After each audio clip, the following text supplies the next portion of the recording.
yang saya biasanya lakukan untuk awal sebelum manasi, yaitu kita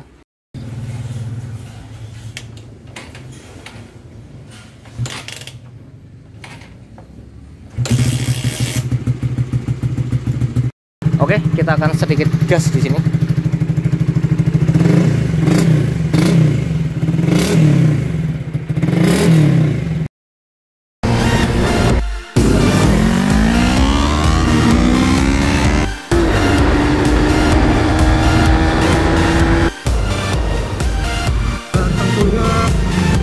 Ini adalah jalan terusan ya, yang arah ke sana itu ke.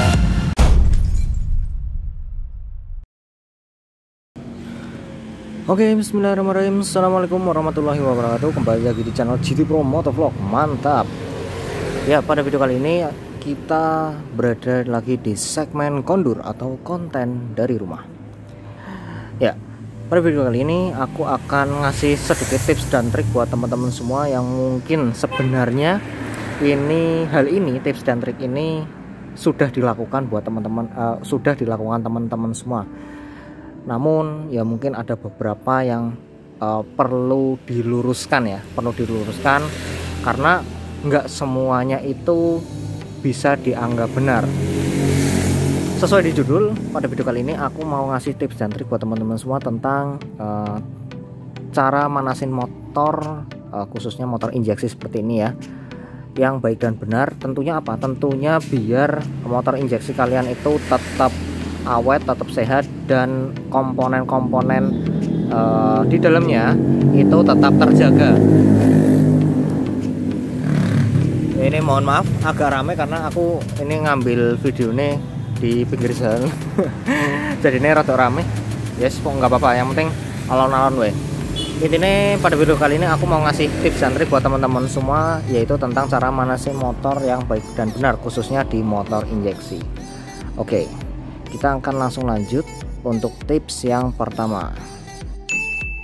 Oke teman-teman, tips dalam manasin motor yang pertama ya, terutama di motor injeksi ya.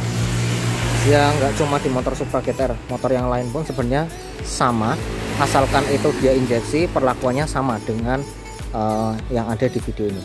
Untuk tips yang pertama, pastikan cek kondisi kelistrikan dari motor teman-teman semua. Misalnya dari motor-motor yang keluaran terbaru itu udah ada voltmeter ya di bawaan instrumen klasternya. Nah di Supra GTR ini memang dia belum ada voltmeternya. Nah untuk pengecekan yang saya biasanya lakukan untuk awal sebelum manasi, yaitu kita kontak dulu, pastikan antara ini semua jadi terang dan redupnya itu masih sesuai dengan kondisi ketika aki itu masih fit. Yo gampangnya lampu itu tidak redup ya sama sekali. Juga lampu yang di sini ini nggak redup. Nah kalau misalnya udah dipastikan itu, pastikan semuanya running well ya dari kelistrikan. Soalnya di motor injeksi ini semua bergantung pada listrik.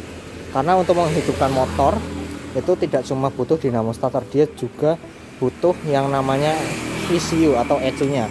Nah ECU-nya ini berfungsi untuk ngecek nih semua bagian motor ini running well apa enggak.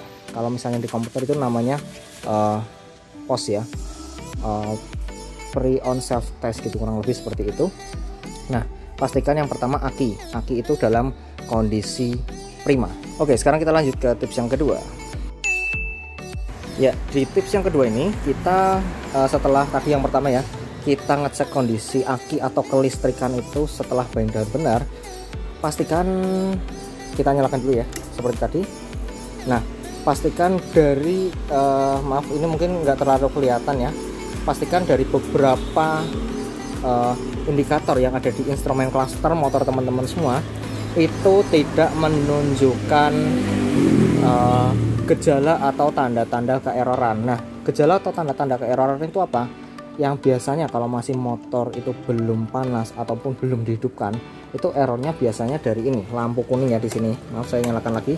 Nah cek engine pastikan tidak menyala ya, pastikan semua indikator ataupun semua komponen indikator itu nyala lalu padam kecuali netral ya. Oke, itu yang kedua, tips yang kedua. Sekarang kita lanjut yang tips ketiga. Tips ketiga, kalau misalnya motor teman-teman semua adalah motor yang memang digunakan untuk harian ataupun bisa dibilang motor yang ya daily use lah, daily use, dan itu memang setiap saat teman-teman pakai, itu teman-teman bisa melakukan start engine menggunakan double starter yang ada di sini. Namun kalau misalnya teman-teman semua motornya jarang dipakai ataupun ya bisa dibilang hampir tidak pernah ya motornya ngandang terus, nah itu aku saranin banget jangan langsung pakai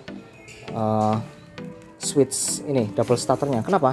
Karena kondisi aki di situ dia tidak stabil ya, karena ya tahu sendirilah baterai kalau dipakai terus yo habis, nggak dipakai yo habis. Nah, untuk biar baterai itu tetap terjaga voltasenya, lalu untuk tegangannya dan lain-lain biar bisa berjalan seperti normal atau running well, pastikan motor ya minimal 2 hari sekali dinyalakan gitu. Nah, itu tips yang ketiga ya. Kalau misalnya pagi sebisa mungkin jangan pakai double starter. Namun nek memang itu nggak jarang dipakai ya, tapi nek memang sering dipakai sih nggak apa-apa, karena ini kan ngambil daya nanti juga diisi lagi kalau memang motor itu memang daily use atau digunakan setiap hari. Nah, itu tips yang ketiga. Tips yang ketiga ya dalam manasi motor. Sekarang kita lanjut ke tips yang keempat. Mohon maaf ini agak berisik ya. Tips yang keempat. Nah, dalam manasi motor itu kan tadi tips yang ketiga, usahakan kalau misalnya jarang dipakai, kita jangan pakai double starter ya. Kita pakailah engkol. Kalau misalnya ada engkol starternya kita pakai, soalnya yo maneman nggak dipakai juga. Ya pakailah engkol starter apabila itu sebaiknya baik di motor injeksi. Jadi intinya baik motornya apapun itu lebih baik sebaiknya ya itu kita tetap waktu starting awal kita menggunakan engkol starter. Itu apa? Biar aki itu sirkulasinya lancar ya, sirkulasi dayanya, dan lebih cenderung membuat aki lebih awet karena daya awal itu tidak berkurang sama sekali gitu. Oke, sekarang kita akan lanjut aja ke proses menyalakannya gitu ya. Oke, di sini aku mau nyalain ini motorku. Nah, di sini aku mau coba engkol dulu beberapa kali. Ya biar apa bang, diengkol dulu bang. Ya nggak apa-apa, diengkol aja biar nyoba, soalnya aku juga karena ini kan kebetulan motor yang memang daily use ya, tak pakai setiap hari, dan aku bahkan bisa dibilang hampir jarang pakai starter ini, makanya mau tak coba engkol dulu gitu ya.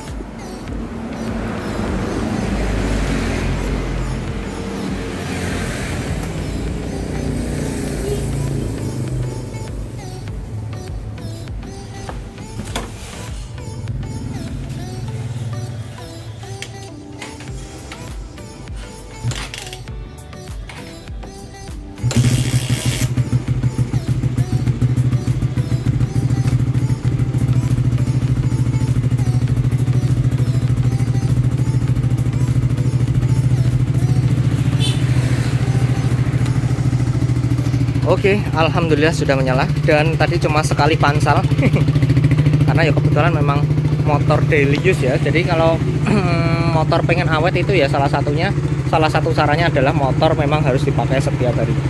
Minimal kalau nggak dipakai ya dipanasi lah 2 hari sekali, itu paling minim banget. Yuk, lebih baiknya setiap hari dipanasin walaupun memang nggak dipakai.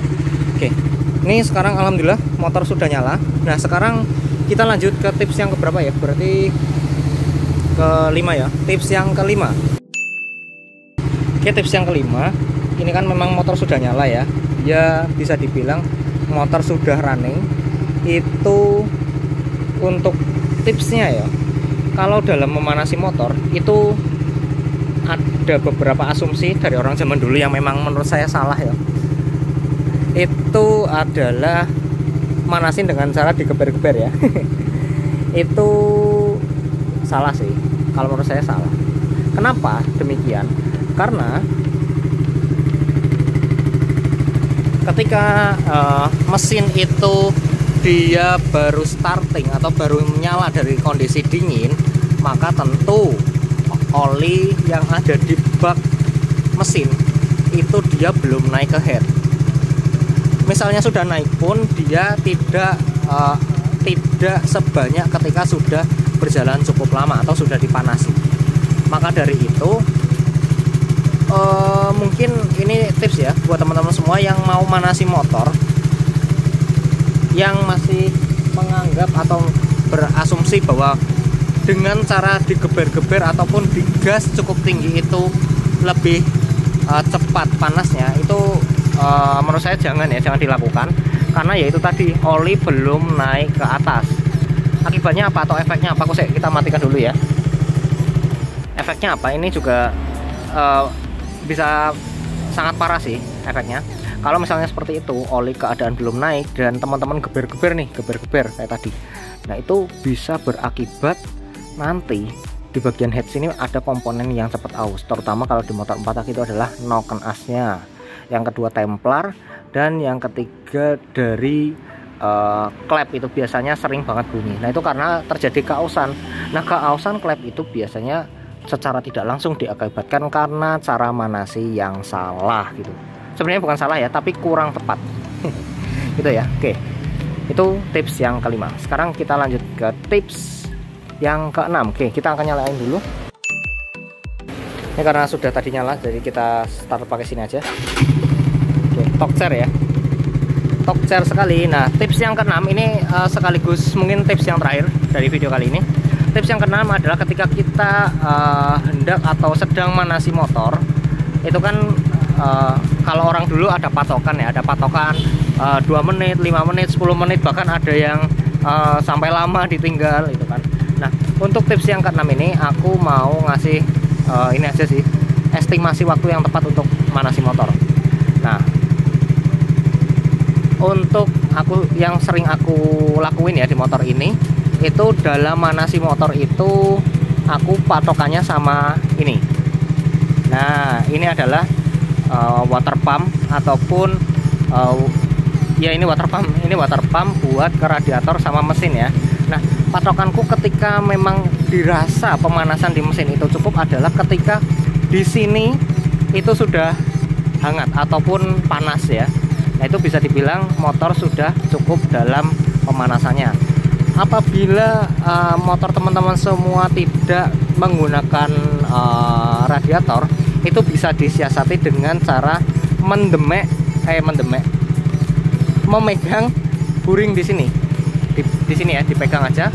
Kalau misalnya dirasa udah cukup hangat sampai panas ya, itu cukup, nggak perlu terlalu lama, karena esensinya manasi itu cuma biar oli ini naik ke head, itu aja sih ya. Kurang lebih kayak gitu aja untuk tips dan trik dalam manasi motor, tentunya di motor injeksi ya khususnya ya. Karena kebetulan motornya yang ada di sini contohnya motor injeksi aja.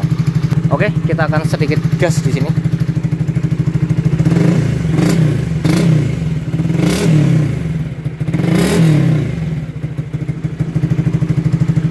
Oke, tak rasa cukup ya untuk manasinnya, karena ini ya udah cukup panas di sini. Oke, kita matiin dulu.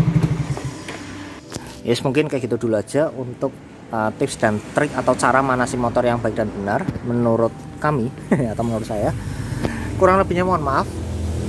Terima kasih sudah menonton. Jangan lupa di like. Nah, teman-teman suka video motovlog seperti ini, di komen aja di bawah. Misalnya ada yang salah-salah dari tips dan trik saya atau kurang, silahkan ditambahkan di kolom komentar. Dan tentunya subscribe ke channel GT Pro Motovlog apabila teman-teman belum. Support terus channel ini agar selalu bisa dapat terus membagikan informasi buat teman-teman semua. Akhirul kata, sampai jumpa di vlog atau video selanjutnya gitu ya. See you, bye bye. Boom.